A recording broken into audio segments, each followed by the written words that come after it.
দেখছেন ওইদিকে? Tower Hamlets কাউন্সিলের উদ্যোগে এবং বাংলা টাউন বিজনেস অ্যাসোসিয়েশনের সহযোগিতায় ব্রিকলেন কারি ফেস্টিভ্যাল সফলভাবে সম্পন্ন হয়েছে।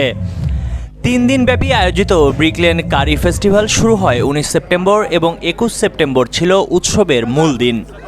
উৎসবটি লন্ডন জুড়ে শত সহস্র মানুষকে আকৃষ্ট করে এবং বাংলা টাউনের ঐতিহ্য, স্বাদ ও বৈচিত্র্যকে নতুনভাবে তুলে ধরে। উৎসবের উদ্বোধনী অনুষ্ঠানে নির্বাহী মেয়র লুৎফুর রহমান বলেন, এই কারি ফেস্টিভ্যাল ইতিহাস, স্বাদ ও কমিউনিটির বৈচিত্র্যের উদযাপন।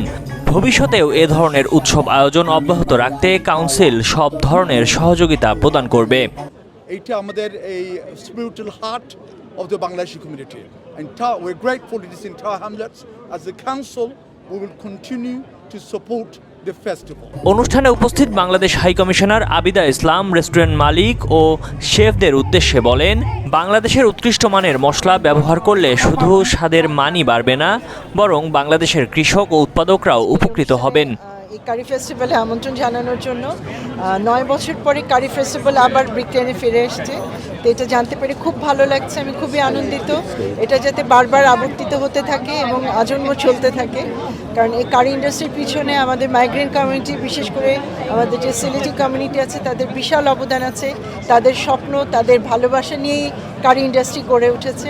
তো আগামীতে এটা আরও সফল হোক, এই কামনা থাকে।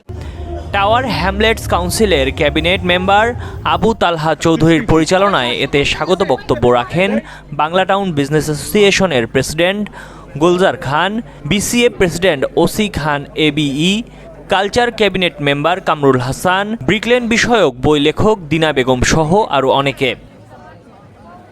ফেস্টিভ্যাল চলাকালে অংশগ্রহণকারী রেস্টুরেন্টগুলোতে বিশেষ অফার ও ভিন্নধর্মী মেনু উপভোগ করেছেন সবাই।